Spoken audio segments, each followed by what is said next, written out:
आबौ नोंना स्कुलाव थांनो जाबाय दस' सना नों ओंखारा दुगैबायना दुगैयाखै आबौ नोङो दुगैबाय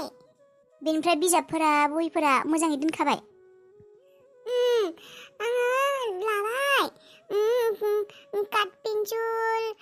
रबार ओमफ्राय बहि बिजाब दोनखाबाय आङो ए लाखाजोब्बाय आंना आबौआ डेन्जारसखालै ना आखौ लानांगौ मिन्थिखागौ मालाय आबौआ ना आबै आङो दिनै बाबाजों थांगोन स्कुलाव औ आबा थांगोन दे आं दोनहैगोन दे नों अबे स्कुलाव फरायो आबा आङो बावगारबाय मुंखौ स्कुलाव थाङाखैना आङो बावगारबाय ए बावगारबाय दे जेबो नङा दे आबौखौलाय नोंसोर आगोल फरायनाय एलपि स्कुलावनो होदों आरो ए बे जों आगोल फरायनाय बे सरखारि एलपि स्कुलावनो होदों औ आबा सरखारि स्कुलाव होआबालाय आरो अबावथो हाबावनो जोंलाय आंनि फिसाखौ सरखारि एलपि स्कुलाव होला आं आयै आं सानदोंमोन आबाखौ प्राइभेट स्कुलाव एडमिसन हैनोसै होननानै मा जेबो गोनांथि गैया आंनि फिसानि स्कुलखौ सोलायनो सुदेम आं आबानि मोजांनि थाखायसो होनदों नोंनि मोजांखौ नुबाय दे आं रादाय नों बेसेबां मोजां खालायो आबाखौ प्राइभेट स्कुलाव होबा मोजांसिन जागोन सुदेम मानसिया गोरोंबोला मोजांबोला सरखारि आरो प्राइभेटनि लोगोआव जेबो खोथा फैया गोरोंबाथाय ओरैनोबाबो गोरों जाखागोन सरखारियाव फरायब्लाबो प्राइभेटाव फरायब्लाबो मोजाङा मोजांखा आरो जानो हानाय बिफा मोजांबोलाथाय न'खरा मोजांबोलाथाय आं आंनि फिसाखौ प्राइभेट स्कुलाव होगौमोन नाथाय बिफायानो दि माबायदि बिफा गेरेन्थि गैयि बिफा नों बायदि बिफाखौ लानानै नों बायदि मानसिखौ फोथायनानै आं आंनि फिसाखौ स्कुल सोलायनानै प्राइभेट स्कुलाव होबावगोन नामा नों बायदि मानसिया थानायनि जेबो गेरेन्थियानो गैया माथो दिनै बेयाव गाबोन बेयाव नोंखौ लानानै नोंखौ फोथायनानै आं आंनि फिसानि जिउखौ आंनि फिसानि संसारखौ लाइफखौ धंस' खालायगोन नामा बेयाव होलाय सुदेम आंबो आंनि फिसानि लाइफखौ मोजां जानायखौ लुबैयो नोंनि लुबैनाय लुबैदो जेबो फाराग गैलायला रादाय आंनि जे फिसा बेयो आं जेराव होयो बेयावनो फरायगोन बे सोखो मोखो हुदाफोरखौ आंनि फिसाखौ फोरोंनो दा नाजा साननैसोनिल' रंजानाय भावथिना बेफोरखौ देखायनो दा नाजा आंनि फिसाया जेरै दं मोजाङैनो दं जेराव फरायदों बेयावनो मोजां मा थिग नों साननैसोनि उनाव अबाव थांफिनो दा प्राइभेट स्कुलाव नामखौ लगायनानै होबाय एडमिसन होबाय मा थिग नों आरो साननैसोनि उनाव गारनानै थांबोला सोर होगोन बेनो फैसाखौलाय माबोरै होबावगोन जोंलाय बे प्राइभेट स्कुलाव होब्ला फैसाखौ अबेनिफ्राय मोनगोन जोंलाय मा थिग होबायबो आंनि फिसाखौ प्राइभेट स्कुलाव साननैसोनि उनाव आरो नोङो अबावबा गोमाफिनब्ला नोंहाथ' जेबो गेरेन्थि गैया खावब्लानो गोसोबा नुजाफैगोन खावब्लानो गोसोबानो थांफिनगोन बेफोरबायदि मानसिखौ फोथायनानै आं आंनि फिसाखौ बेबायदि स्कुलफोराव होनो हाया थाथो आंनि फिसाया सरकारि स्कुलावनो फरायथों जाथो जि जायो जाथों मोजां मानसि जायो गाज्रि मानसि जायो जि जायो जागोन नों बेफोरखौ सानबाय थानाङा दरखार गैया आबा फै स्कुलाव थांनो सम जासिगोन ओंखाम जाहैनोसै फै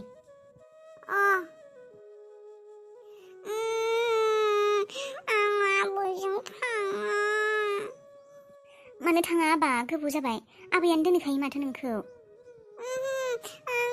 आं दिनै आबैजों स्कुलाव थाङा आं आबैजोंसो थांगोन दे बिहामजो बिफाजोंनो थांथोसै दे थांनो लुगैदों खोमा दा आरो गाबगोनसो बियो गोबाव जागोन फै बाबाजों थांगोन फै बाबा थांसै बाबाजों दे थां फै मोजाङै थांदे आबा मोजाङै लांदे आंनि गथ'खौ हरखाबनो आरो लामा गेजेराव दा बागार सोरनि गथ' होननानै दे थांदो गोबाव जाबाय फै आबा फै माबोरै आयै फिसा नों फैदों हामबायानो दे नोंखौ फनसो खालामबाय थादोंमोन आङो मानो आयै साहाफानिया मोनसे मुलिया जोब्बाय नै दहाय फुङावसो जोबदों दा आरो मोनायाव जाबावनांगोन ना थां लानानै फैथां सकनिफ्राय औ लायगोन र' आयै आं ओंखामसो उखैदोंमोन ओंखाम उखैदों ओंखाम जायाखै बिहामजोआ गैया दङ आयै मायबा मेगिसो संदों बियो जाया आङो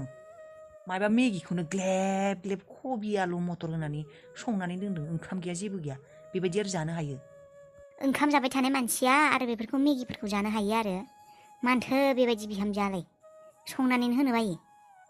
मेगिखौबो जाया नङा माब्लाबा जानो हायो नाथाय बेबायदि संबोदो आरो जानो हायोना ग्लेब ग्लेब संख्रि गैया जेबो गैया थावा जेबो गोथाव नङा जेबो थावा बुस्थुफोरानो संबाबो गोथावानो जानो रोङा माबायदि जानो बेखौ आंबोथ' संनाय जेबो गैला हरनिनो दंमोन बेखौनो जादों आङो दावदै दङ जानो जानोब्ला एवनोसै आङो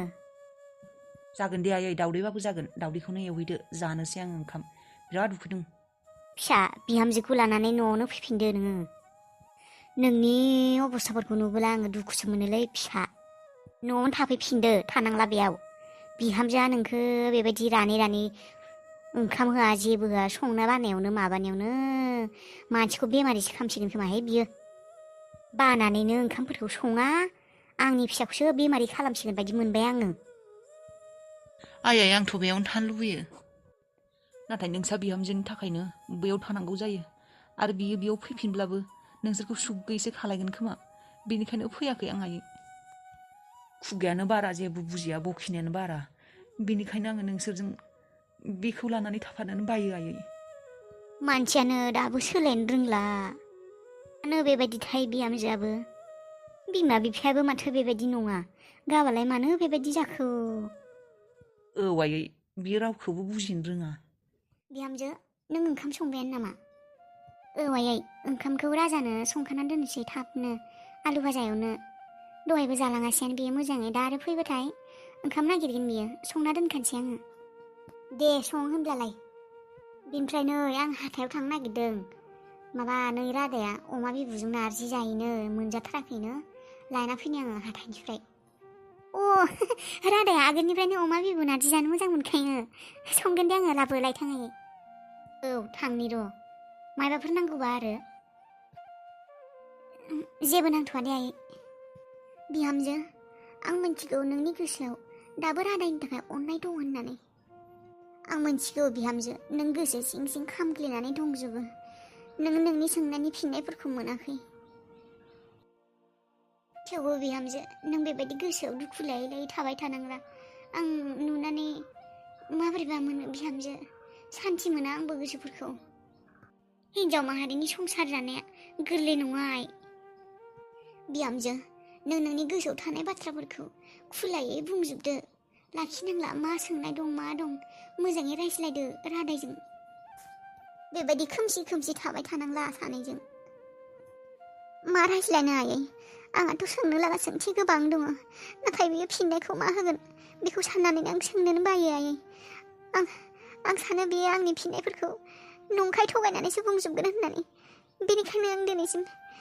लोगो मोननायनिफ्रायनो नुजेननायनिफ्रायनो जेबोखौनो सोङाखै आयै नोंबोथ' हिन्जाव मानसि गासैखौबो बुजिखायो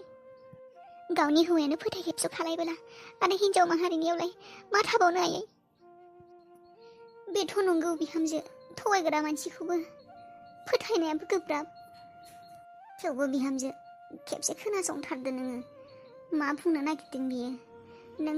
जानो हागौ नोङो बुजिगोनानो बेखौ नों साननाय बायदि नङाबो जानो हागौ आं मा बुंबावनो आरो फिसा नोंसोर सानैजों मोजाङै रायज्लायनाय आबा नै आं हाथायाव थांना फैनि नों माथो अमा बिबुजों नारजि जायोनो नों थांनो नागिरदों आंनो थांसै खोमा आयै नाङा दे फिसा थां बिहामजोजों रायज्लायहैथां हारसिं दङ मानसि थाबा रायज्लायनो हायाबो मोनो बिहामजो हारसिं दंथां ओंखाम संनानै दङ बियो मा बुंनो लागा दङ थाबैनो बुंना लाहैदो फोरमायजोबदो गासैखौबो गोसोआवनो बेबायदि दोनबाय थानांला आयै आं गिनायबो मोनदों बे हिन्जाव गदायनि बाथ्रा बुंबोला रितुनि बाथ्रा बुंबोला बियो आरो ओंखारलाङाथ' न'निफ्राय समाजो मिन्थिसिगौ आरो मा जायो फिसा थेवबो नोङो बुंनांगौ बाथ्राखौ बुंथारदो बेबायदि सिखोमानानै लाखिनांला मालायनि खुगानिफ्राय माबोरैबा खोनानो गोनां जाबोला बाथ्राया आरो बांसिनसो गाज्रि जाबावगोन आयै बुंनायनि उनाव आरो बियो न'निफ्राय ओंखारलांबोला आरो गुथालखौबो आंनि फिसाखौबो लानानै थांबोलालाय बे मोननै बाथ्राखौनो साननानै खोन्थाया जाबाय थायो आयै आङो इसोरासो मिन्थिसिगौ आरो मा जायो थेवबो खिन्थाथारदो आबा खिन्थाथारदो हिन्जाव गदाय दं होननानै खिन्थानायानो मोजां जागोन आबा दानो खिन्थाखादो फारि फारि खिन्थाजोब गासैखौबो मा जादोंमोन माबोरै लानो गोनां जानाय बेफोरखौ खिन्थाजोब नङाब्ला बियो गोरोन्थि साननानै लागोन ना थां रायज्लाय थां फिसा थां रायज्लाय थां आयै नों हाथायाव थाङियानो हामसिगोन नामा मानो बे बाथ्राखौ बुंनो गोनां जाबोला जाबायदि अबस्था जागोन आं मोनथिखागौ आं जेबोखौनो जानो हाखानाय नङा हाथायाव थांनांला दे आयै नोङो न'आवनो थांफिनदो आयै आं गिनाय मोनसिदों नङाब्ला नोंनो बुंहैदो सुदेमखौ बाथ्राफोरखौ आं सुदेमजों मेगन गोरोबहोलायना बाथ्रा रायलायनो गिनायनो मोनग्रा जाबाय आं साहसखौनो मोना गोरोन्थियाबो आंनिनो बेनिखायनो आङो साहसखौनो मोनला सुदेमजों रायज्लायनो आयै आं मा खालायनो आयै दे थां जेबो नङा दे फिसा गोसोफोरखौ सांग्रां खालायनानै थां बुंहैथारदो नङाबा दिनै सानसे गाबोन सानसे दिनै बुंगोन गाबोन बुंगोनावनो गोबाव जालांथारगोन बाथ्राया बुंहैथारनोसै आङो दिनै रितुनि बाथ्रा सुदेमखौ बुंगोन आरो सुदेमनि बाथ्रा रितुखौ बुंगोन आं गासैखौबो बुंजोबथारनोसै आं दिनै बेबायदि थाबाय थानांगौब्ला सानै फाग्ला जालांगोन आं